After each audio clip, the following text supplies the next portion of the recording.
Bonjour, aujourd'hui c'est Noah qui nous montre son squelette et on va aller regarder les muscles pronateurs de l'avant-bras. Donc si on zoome sur le coude, vous allez voir que l'avant-bras c'est assez complexe. En anatomie c'est une bonne prise de tête quand on apprend ça. Donc on va essayer de simplifier au maximum.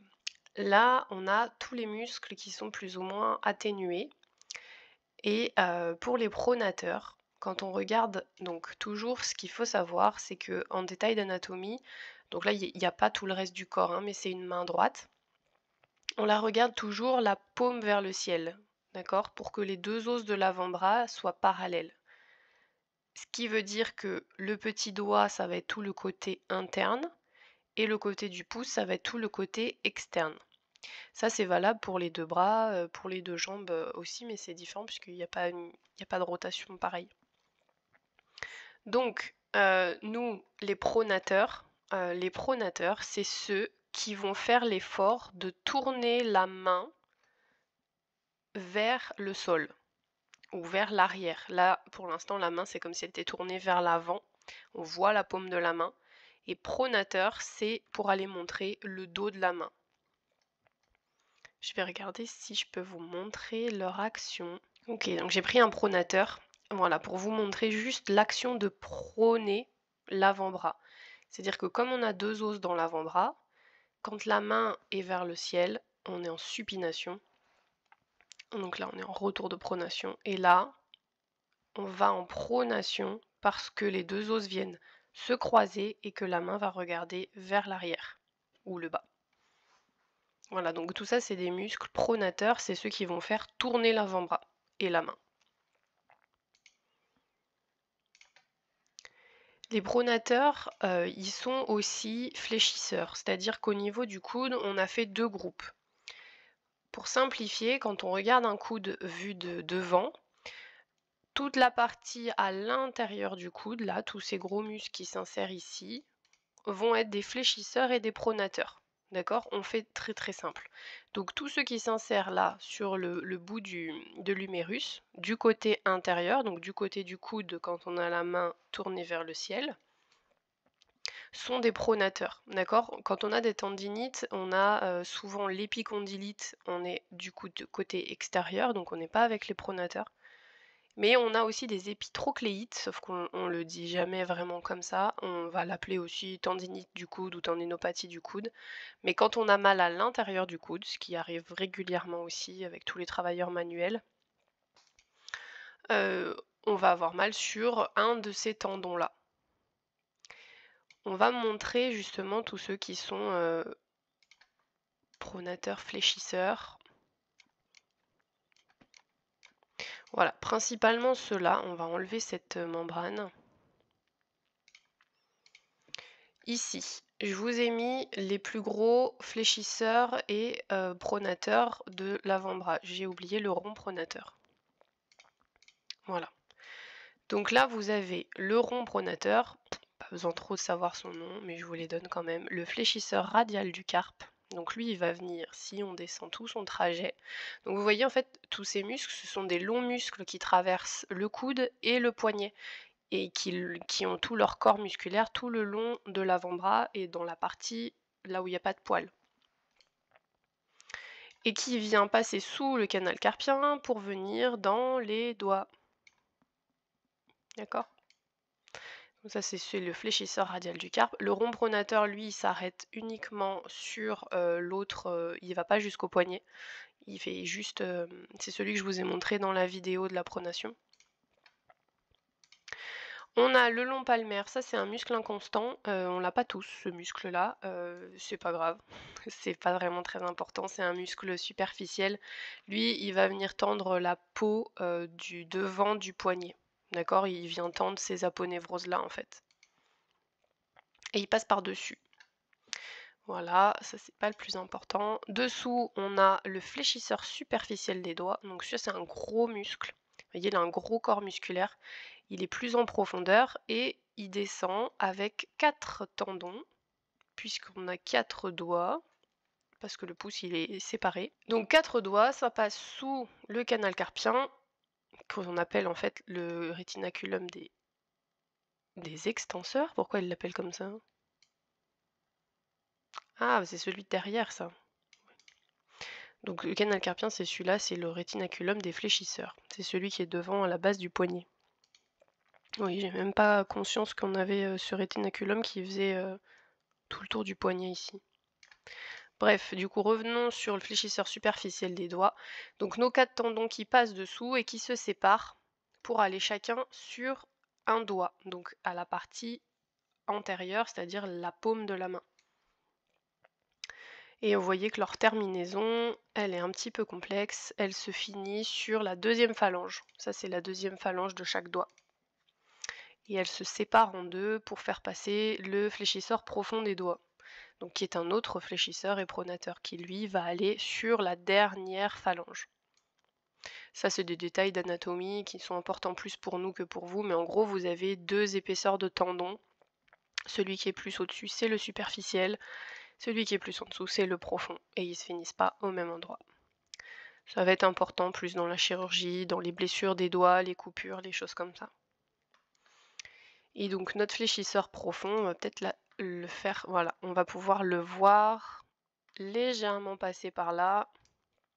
Et après il est caché, vous voyez, il est là-dessous quand on tourne le bras à l'extérieur.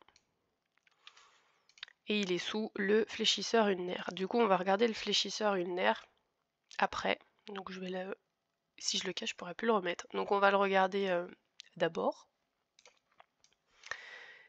Donc le fléchisseur ulnaire, c'est un autre qui part de l'intérieur du coude, vous voyez, et aussi sur la pointe du coude. Ça, c'est la pointe du coude, c'est l'os ulna, qui est le nouveau nom du cubitus. Et donc on a ce fléchisseur ulnaire qui va lui descendre à l'intérieur de l'avant-bras, passer aussi sous notre canal et venir du côté, donc il s'arrête au poignet, lui il va pas jusqu'au doigt, d'accord, tout ça c'est les os du poignet.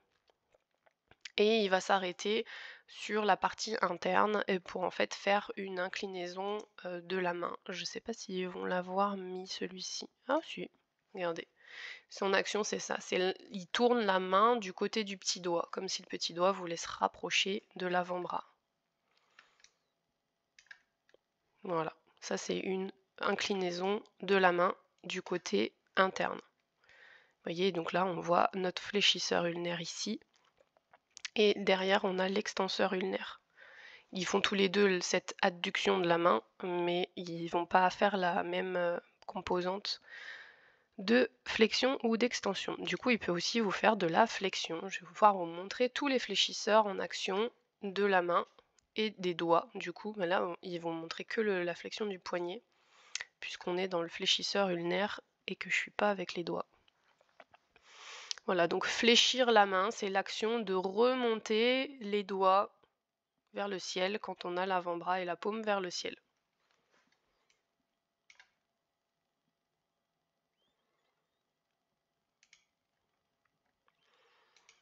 Voilà pour celui-ci. Si je vous montre du coup maintenant, donc ça c'était l'extenseur en nœud, on veut pas parce qu'il n'est pas pronateur. Si je vous cache celui-ci, on va retrouver le fléchisseur profond des doigts, d'accord, qui était plus en arrière qu'on a vu tout à l'heure, qui vient jusqu'au bout des 4 doigts principaux, pas le pouce, hein, toujours. Et on va voir s'il a une action. Ouais, il va nous le montrer au niveau des doigts. Voilà, donc il va faire lui en plus la flexion de la dernière phalange et de toutes les autres, bien sûr, avec le superficiel. Mais il est le seul à pouvoir fléchir le bout de vos doigts. Donc c'est celui qui va beaucoup travailler en escalade, beaucoup travailler dans les instruments de musique aussi. Plein de choses comme ça. Toutes ces actions où on a besoin vraiment de la force du bout du doigt, c'est le fléchisseur profond des doigts. Voilà. Voilà, que vous dire d'autre? On a vu la pronation, l'inclinaison ulnaire, la flexion des doigts et du poignet. La petite spécificité pour le fléchisseur radial du carpe, du coup, qui est aussi un fléchisseur pronateur, oui, plus ou moins. Lui, il va faire l'inclinaison radiale du carpe. Donc le carpe, c'est tous les os du poignet, d'accord?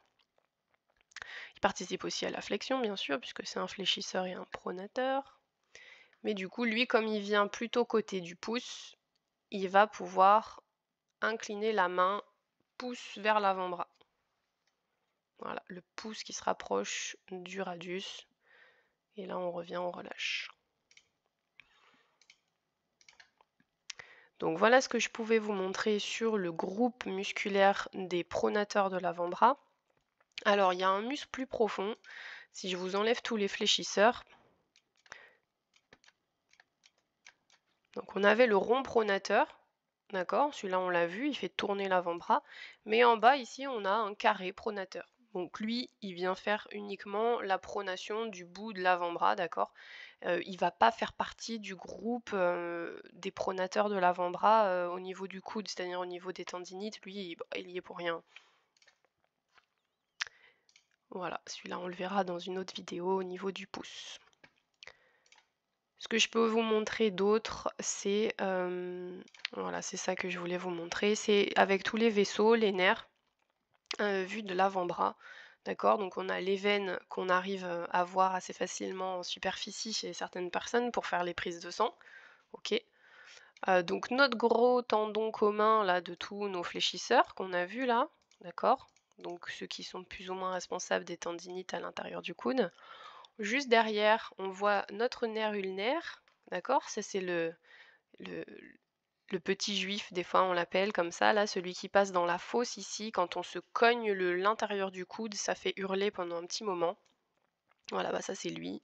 Et vous voyez qu'il n'est pas loin du tout de ce gros tendon commun, d'accord?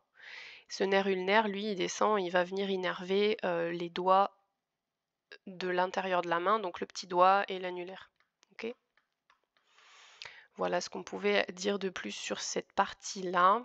Donc nos veines, les autres nerfs qui sont un petit peu plus loin, mais en avant, dans l'intérieur du coude.